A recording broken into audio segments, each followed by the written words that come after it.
Hello, welcome ചാനലിലേക്ക്. അൽഹംദുലില്ലാഹി റബ്ബിൽ ആലമീൻ.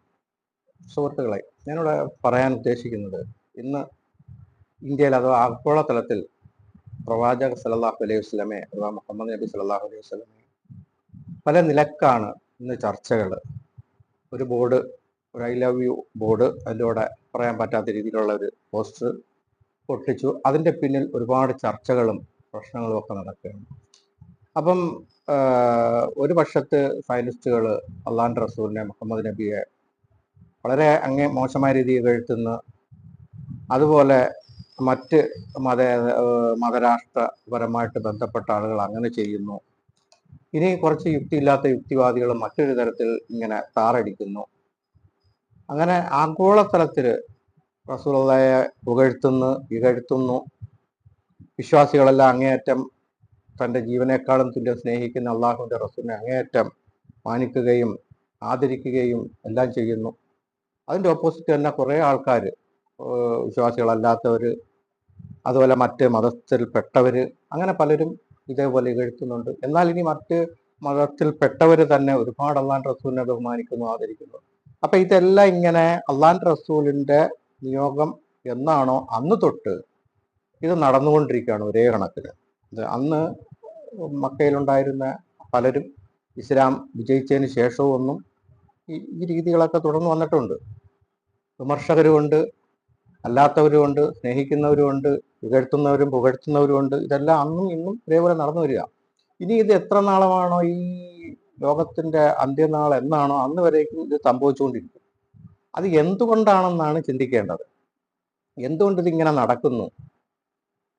അത് വളരെയേറെ വ്യക്തമായിട്ട് നമ്മൾ, പ്രത്യേകിച്ചും ഒരേ മുസ്ലിമും മനസ്സിലാക്കേണ്ടതാണ്. കാരണം അള്ളാഹിൻ്റെ റസൂലിനെ കുറിച്ച് ആരെങ്കിലും എന്തെങ്കിലും അറിവില്ലായ്മ പറയുമ്പോൾ മുസ്ലിങ്ങളൊക്കെ ഇങ്ങനെ ആവേശം മൂത്ത് അതിൻ്റെ പിന്നിൽ പോയി അത് അടിയും ബഹളം ഉണ്ടാക്കി മറ്റൊരു വർഗീയതയിലേക്കൊന്നും പോകേണ്ട കാര്യമില്ല. കാരണം ഇതിങ്ങനെ സംഭവിക്കണം എന്നുള്ളത് അള്ളാഹുവിൻ്റെ തീരുമാനമാണ്.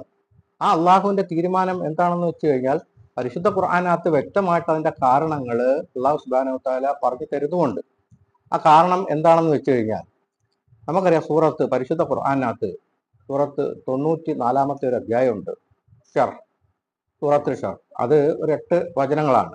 അതിനകത്ത് ആദ്യം തന്നെ ഒന്നാമതായിട്ട് അള്ളാഹുവിൻ്റെ റസൂലുള്ളാഹിയെ കുറിച്ചു അള്ളാഹു അവിടെ പരാമർശിക്കുന്ന അലം നശ്റഹ് ലക സദ്റക്. എല്ലാവർക്കും അറിയാവുന്നതാണ്, വളരെ ചെറിയ സൂറത്താണ്. ഇപ്പൊ നബിയെ, നിന്റെ ഹൃദയത്തെ നാം വിശാലമാക്കി തന്നില്ലേ എന്നാണ് ഒന്നാമതായിട്ട് പറയുന്നത്. അതായത് പ്രവാചകന്റെ ഹൃദയത്തെ അള്ളാഹു വിശാലമാക്കി കൊടുത്തു. പിന്നെ അതിനകത്ത് അടുത്ത വചനത്തിനകത്ത് റഫഅനാ ലക ദിക്റക. റഫഅനാ ലക ദിക്റക എന്ന് പറയുമ്പോഴത്തേക്ക് പ്രവാചകന്റെ, നിന്റെ കീർത്തിയെ നാം ഉയർത്തി തരികയും ചെയ്തിരിക്കുന്നു. അപ്പം ഇത് പറഞ്ഞതാരാണ്? ഈ പ്രപഞ്ചത്തിന്റെ നാഥനായ, ഈ ലോകത്തിന്റെ സൃഷ്ടാവായ പടച്ച തമ്പുരാൻ പറഞ്ഞു, ഒന്ന്, നിന്റെ ഹൃദയത്തെ വിശാലമാക്കി തന്നിരിക്കുന്നു. രണ്ട്, നിങ്ങളുടെ നാമത്തെ, പ്രവാചകരെ, അങ്ങയുടെ നാമത്തെ, കീർത്തിയെ നാം ഉയർത്തപ്പെട്ടിരിക്കുന്നു എന്നാണ് പറഞ്ഞത്. അപ്പൊ എന്താണ് ഇതിന്റെ ഒരു വശം ഒന്ന് ചിന്തിക്കുക. ഇത് വിശ്വാസികളും അല്ലാത്തവർക്കും എല്ലാം കേൾക്കാനും ചിന്തിക്കാനും പറ്റിയ ഒരു കാര്യമാണിത്. കാരണം ഇനി ഖുർആൻ ഇതിന്റെ ഒരു ശാസ്ത്രീയമായ വശം എന്ന് പറയുമ്പം, ഒരു ഖുർആൻ ഒരു ശാസ്ത്രീയ ഗ്രന്ഥമല്ല, അത് ആദ്യം മനസ്സിലാക്കണം. എന്നാൽ ശാസ്ത്രത്തെ കൊണ്ട് മാത്രം വിശ്വസിക്കുന്ന കുറച്ച് ആൾക്കാരുണ്ട്. എന്തായാലും മുസ്ലിങ്ങളും വിശ്വാസികളും ആ അള്ളാഹുവിന്റെ നിയമത്തെ, പ്രവാചകനെ കുറിച്ച് അങ്ങനെ വിശ്വസിക്കുന്നത് ശാസ്ത്രമാണോ അല്ലെങ്കിൽ അതിന്റെ രൂപരേഖയാണെന്നും വിശ്വസിക്കുന്നില്ല. ഇനി അങ്ങനെ മാത്രം ചിന്തിക്കുന്നവരുണ്ട്. അവർക്കൂടെ വേണ്ടിയാണ് ഇത് പറയുന്നത്. കാരണം ഇന്ന് ഈ ലോകത്തെ, ഈ പ്രപഞ്ചത്തെ പടച്ച തമ്പുരാൻ, സൃഷ്ടിച്ച തമ്പുരാൻ, ലോകത്തിന്റെ ചാക്രിക കൃത്യങ്ങൾ, അതായത് 24 മണിക്കൂർ എന്നുള്ളത്, പകലിന്റെ വരവും അതിന്റെ പോക്കും, രാത്രിയുടെ കടന്നുവരവും അതിന്റെ പോക്കും, ഇതിനെയൊക്കെ കൃത്യമായ ഒരു രൂപരേഖയിലാണ് ചിത്രീകരിക്കുന്നത്. മറ്റൊരു സൂറത്തിനകത്ത് അത് പറയുന്നുണ്ട്, അത് വേറെ വിഷയമായിട്ട് പറയാനുണ്ട്. അപ്പം കൃത്യമായിട്ട് രാവിന്റെയും പകലിന്റെയും മാറി മാറിയുള്ള വരക്കത്തെക്കുറിച്ചും പോകുന്നതിനെ കുറിച്ചും അത് ഈ ലോകത്ത് എങ്ങനെ പ്രതിപാദിക്കുന്നതിനെ കുറിച്ച് എല്ലാം അറിയാവുന്ന ആ പടച്ച തമ്പുരാനാണ് പറഞ്ഞത്, നിങ്ങളെ കീർത്തിയെ നാം ഉയർത്തപ്പെട്ടിരിക്കുന്നു എന്ന്. അപ്പൊ ഉയർത്തപ്പെട്ടിരിക്കുന്ന അത് എങ്ങനെയാണെന്നൊന്ന് മനസ്സിലാക്കേണ്ടതുണ്ട് ചെറിയ രീതി. അപ്പൊ അതൊന്ന് മനസ്സിലാക്കുമ്പോൾ ഈ പ്രശ്നങ്ങളെല്ലാം ഒരു ചെറിയ പരിഹാരം കാണും പ്രശ്നങ്ങൾക്ക്. പിന്നെ വിമർശകർക്ക് ഇനി എന്ത് പരിഹാരം കണ്ടിട്ടും കാര്യമില്ല. അവരുടെ ഉദ്ദേശം വിമർശനമാണ്, ഇകഴ്ത്തുക എന്നുള്ളതാണ്. അപ്പൊ അവർക്കൊരു തെളിവും കാര്യമില്ല. ശരി, എങ്കിൽ വിശ്വസിക്കുന്നവർക്കും ഈ മുസ്ലിം സമുദായം ഇതിന്റെ പിന്നിൽ കിടന്ന് ബഹളം ഉണ്ടാക്കാതിരിക്കാനും വേണ്ടിയാണ് ഈ സൂറത്ത് പടച്ചതമ്പുരാൻ സത്യത്തിൽ ഇറക്കിയിരിക്കുന്നതെന്ന് പോലെ എനിക്ക് തോന്നിപ്പോകും. കാരണം ഈ ഞാൻ പറഞ്ഞു കഴിഞ്ഞ് ഇതൊരു ശാസ്ത്ര ഗ്രന്ഥമല്ല എങ്കിൽ അങ്ങനെയും പരിശോധിക്കാൻ വേണമെങ്കിൽ. അതായത് ഇന്നിപ്പം ഒരു ഉദാഹരണം പറയാനാണെങ്കിൽ ഇപ്പൊ സൗദി അറേബ്യയിൽ ലൊഹറാവുമ്പോൾ ഇവിടെ അസറാവുകയാണ്, ഇവിടെ അവിടെ അസറാകുമ്പോൾ ഇവിടെ മഗ്രിബാവുകയാണ്, അവിടെ മഗ്രിബാകുമ്പോൾ ഇവിടെ ഇഷ ആവുകയാണ്. ഇത് രണ്ട് രാജ്യത്തിന്റെ കാര്യം. ഇതുപോലുള്ള ലോകം മൊത്തമുള്ള മുഴുവൻ രാജ്യങ്ങളുടെയും സമയ ക്ലിപ്തത ഓരോ ടൈമിൽ ഇങ്ങനെ മാറി മാറി വരികയാണ്. 4 മണിക്കൂർ, 3 മണിക്കൂർ, 5 മണിക്കൂർ ഇങ്ങനെ വ്യത്യസ്തമായിട്ട് ഇങ്ങനെ കറങ്ങിക്കൊണ്ടിരിക്കുകയാണ്. അപ്പൊ എന്താണ് അത് പറയാൻ കാരണം? ആദ്യം തന്നെ എവിടെയൊക്കെ മുസ്ലിം സമുദായമുണ്ടോ അത് ഈ ലോകത്തിന്റെ ഏത് മുക്കുമൂലയിലും കോണിലും കാട്ടിലാകട്ടെ വനത്തിലാകട്ടെ എവിടെയോ ആകട്ടെ ഒരു മുസ്ലിം ഉണ്ടെന്നുണ്ടെങ്കിൽ തീർച്ചയായിട്ടും പള്ളിമിനാരത്തിൽ നിന്നും അതല്ലെങ്കിൽ മറ്റ് സ്ഥലങ്ങളിൽ നിന്നും വ്യക്തമായിട്ട് ഉയരുന്ന 1-2 കാര്യങ്ങളുണ്ട്. ഏതാണ്?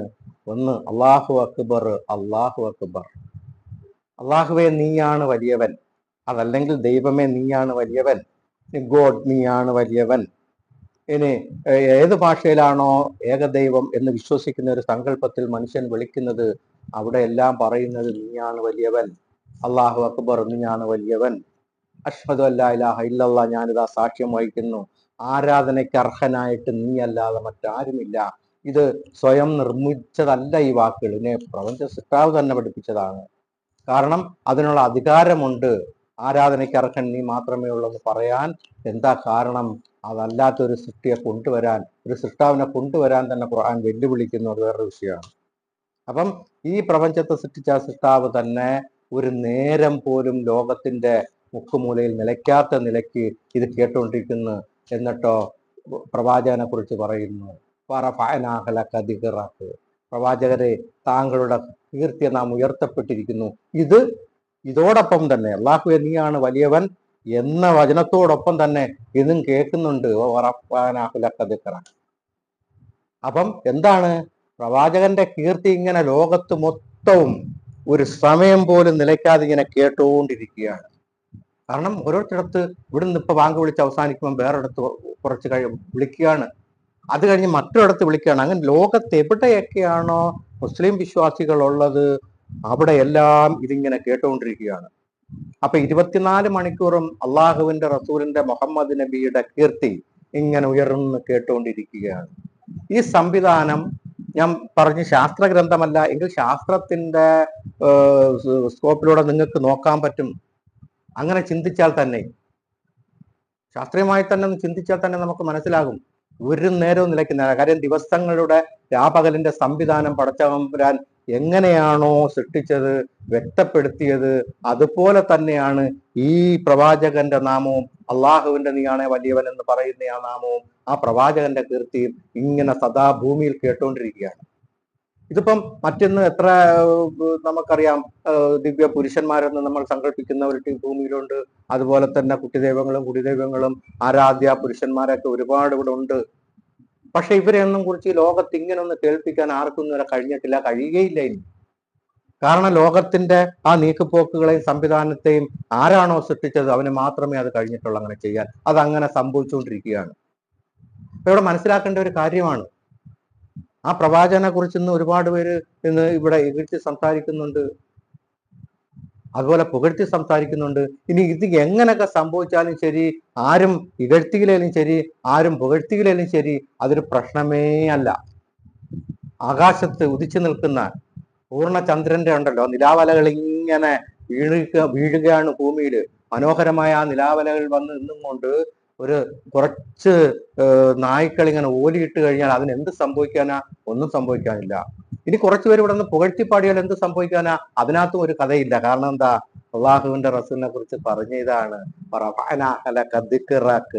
അങ്ങയുടെ കീർത്തിയെ നാം ഉയർത്തിയിരിക്കുന്നു. അതങ്ങനെ തന്നെ സംഭവിച്ചുകൊണ്ടിരിക്കുകയാണ്. അതിനകത്ത് ആർക്കും ഒരു മാറ്റം വരുത്താൻ കഴിയുകയില്ല. ലോകം മുഴുവനും കേട്ടുകൊണ്ടിരിക്കുകയാണ്, നിലയ്ക്കാതെ കേട്ടുകൊണ്ടിരിക്കുകയാണ്. അതാ ഞാൻ ശാസ്ത്രീയ ഗ്രന്ഥമല്ല എങ്കിൽ ശാസ്ത്രത്തിന്റെ ഒരു ഭൂതക്കണ്ണാടിയിലൂടെ നിങ്ങൾ നോക്കിയാൽ നിങ്ങൾക്ക് മനസ്സിലാകുമെന്ന് ഞാൻ പറഞ്ഞു കഴിഞ്ഞു. അപ്പൊ എവിടെങ്കിലും ആരെങ്കിലും കൊണ്ടുവന്ന് ഐ ലവ് യു എന്ന് എഴുതിയിട്ട് റസൂലുള്ളാഹി പേരെഴുതി എന്തെങ്കിലും ഒരു മൃഗത്തിന്റെ പേരെഴുതി വെച്ചെന്ന് വിചാരിച്ച് മുസ്ലിങ്ങളെ നിങ്ങൾ ഇത് കണ്ടൊന്നും വരളേണ്ട കാര്യമില്ല.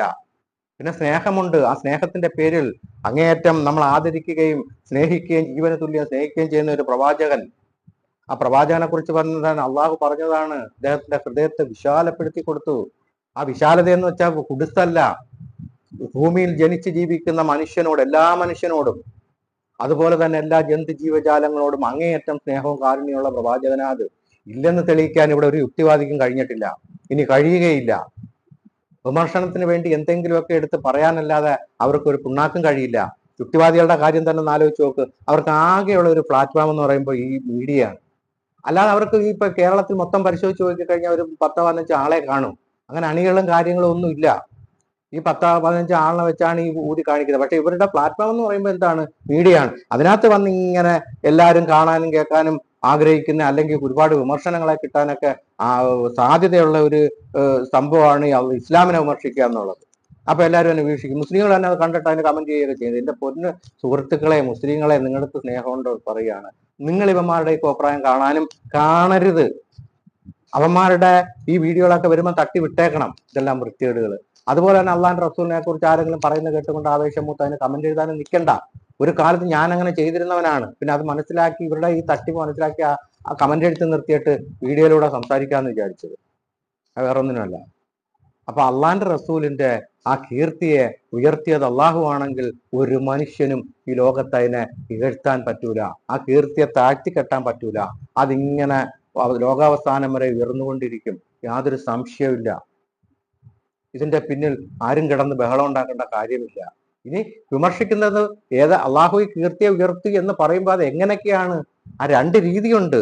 ഒന്നെന്ന് പറയുമ്പം അള്ളാഹിന്റെ റസൂലിനെ സ്നേഹിക്കുന്നവര്, ആദരിക്കുന്നവര്, അവര് ബഹുമാനപൂർവ്വം അള്ളാഹിന്റെ റസൂലിനെ ഉയർത്തുന്നുണ്ട്. അതുപോലെ തന്നെ മറ്റ് മനുഷ്യരിൽ വഴിയും അതുണ്ടാവുകയാണ്. കാരണം എന്താ? ഇകഴ്ത്തുന്ന, ഇപ്പൊ യുക്തിവാദി ആവട്ടെ, ഇനിയിപ്പം വർഗീയ പാർട്ടികളാവട്ടെ, ആരോ ആവട്ടെ, അവർ അള്ളാഹിന്റെ റസൂലിനെ തെറി പറയുകയും മോശത്തിൽ സംസാരിക്കുകയും ചെയ്യുമ്പോൾ അവിടെ എന്താ സംഭവിക്കുക?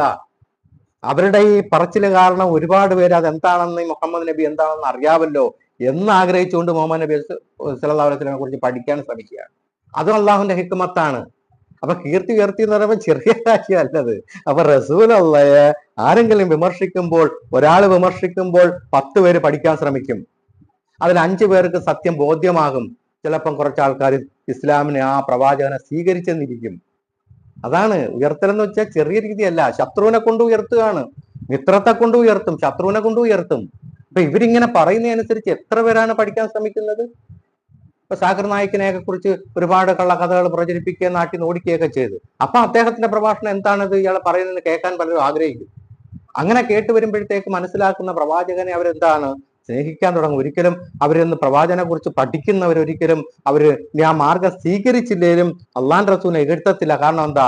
അതേ തുല്യമായ ഒരു വ്യക്തിത്വം ഇന്ന് ഈ ഭൂമിയിൽ ഇതുവരെ വന്നിട്ടുമില്ല, ഇനി വരാനുമില്ല. എന്താ ക്വാളിറ്റി ഇവരുടെയൊക്കെ? ഈ റസൂലുള്ളാഹിയെ വിമർശിക്കുന്നവരുടെ ക്വാളിറ്റി എന്താണ്? അതാണ് ചിന്തിക്കേണ്ടത്. അത് എങ്ങനെ വാക്കുകളില്ല, എനിക്കത് എങ്ങനെ പറയണമെന്നുള്ളത്. അതുകൊണ്ട് പറയുന്നില്ല. അതുകൊണ്ട് അള്ളാഹു റസൂലുള്ളാഹി ഉയർത്താൻ ശ്രമിച്ചത് മിത്രങ്ങളെ കൊണ്ടും ശത്രുക്കളെ കൊണ്ടുമാണ് ഉയർത്തുന്നത്. അതിന്റെ ഭാഗമായിട്ടാണിത്. ഒരു ധരിപ്പിക്കുന്ന പടമൊക്കെ അങ്ങോട്ട് കൊണ്ടൊട്ടിക്കുന്ന ശത്രുവാണ്. പക്ഷെ അവരെ കൊണ്ട് അതങ്ങനെ ചെയ്തപ്പോ എന്തായി? ഒരുപാട് അവരുടെ ഗ്രേഡിലുള്ളവർ എന്ത് വന്നു? അവരുടെ ഗ്രേഡിലെന്ന് പറയാൻ പറ്റില്ല, ബോധമുള്ള ഒരുപാട് ഇതര മതസ്ഥരെന്തായി? ഐ ലവ് മുഹമ്മദ് എന്ന് പറയാൻ തുടങ്ങി. അത് ഞങ്ങൾ എവിടെയും പറയുന്നു പറഞ്ഞ കുറച്ചു പേരിറങ്ങി ഈ മോശത്തരത്തിന് എതിരായിട്ട് വന്നു. അപ്പൊ എന്താ സംഗതി? ഒരുത്തൻ വിമർശിക്കുമ്പോൾ അതിന്റെ പിന്നിൽ 100 പേര് പഠിക്കാൻ തുടങ്ങും, റസൂലുള്ളാഹിയെ ഇഷ്ടപ്പെടാൻ തുടങ്ങും. അതാണ് അതിന്റെ കണ്ടീഷൻ.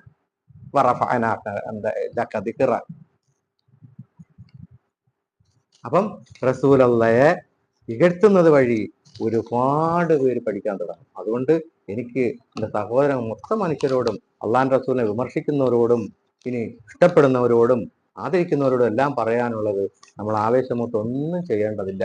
അത് അള്ളാഹുവിന്റെ ഹിക്മത്താണ്. ഒരുത്തൻ വിമർശിക്കുമ്പം 100 പേര് അതിനെ ഇഷ്ടപ്പെടാൻ തുടങ്ങും, പഠിക്കാൻ തുടങ്ങും. അതുകൊണ്ട് ഈ വിഷയത്തെക്കുറിച്ച് ഇത്രയാണ് പറയാനുള്ളത്. ഈ യുക്തിവാദികളെ കുറിച്ചൊന്നും പറയാത്ത അന്നേരം മീഡിയ കിടന്ന് പറയാതെ ആരും ഇല്ല. കൊല്ലം ജില്ലയെ പരിശോധിച്ച് കഴിഞ്ഞാൽ 1-2 ആൾക്കാർ, ഇത്രയേ ഉള്ളൂ. അതാണ് ഓരോ ജില്ലയിലും പരിശോധിച്ച് കഴിഞ്ഞാൽ. ഇവർ ഈ മീഡിയയിൽ കിടന്ന് ഇങ്ങനെ വായിട്ടരച്ച് കിട്ടുന്നത് കൊണ്ട് അവരിങ്ങനെ തിരിഞ്ഞ് ജീവിച്ചു പോകുന്നു. എന്താ ആരിഫ് ഹുസൈൻ എന്ന് പറഞ്ഞ ഒരുത്തൻ ഹോമിയോ ഡോക്ടറാന്നൊക്കെ പറയുന്നത്. പക്ഷെ അതൊന്നും അല്ല. പണി ഇതിനകത്ത് കിടന്ന് ഇങ്ങനെ വിഴുപ്പലക്കല്. അതുപോലെ വേറെ 1-2 ഉണ്ട്. ഇവരെയൊക്കെ പണി എന്തുവായി? കിടന്ന് വിഴുപ്പലക്കല. അതിന് കിട്ടുന്ന ഇങ്ങനെ തിരിഞ്ഞ് ജീവിക്കുന്നത്. അപ്പൊ അതിന്റെ പിന്നിലൊന്നും വിശ്വാസികൾ കൂടേണ്ട കാര്യമില്ല. ഞാൻ അവസാനിപ്പിക്കുകയാണ്. ഇനി മറ്റു വീഡിയോ ആയി വീണ്ടും കാണാം. ഓക്കെ, അസ്സലാമു അലൈക്കും.